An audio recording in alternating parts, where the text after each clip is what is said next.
Everyone, today we will talk about how to fix or how to solve the problem of update on the application of NFL. We go to settings.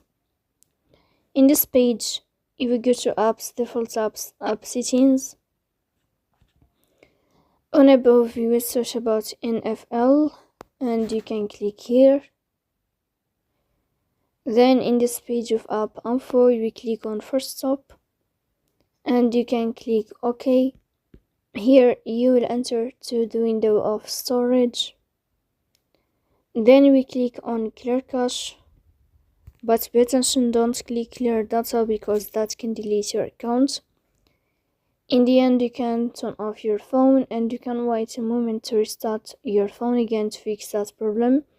So please don't forget to support us by like and subscribe. See you next time in another video, and thank you for your watching and your attention.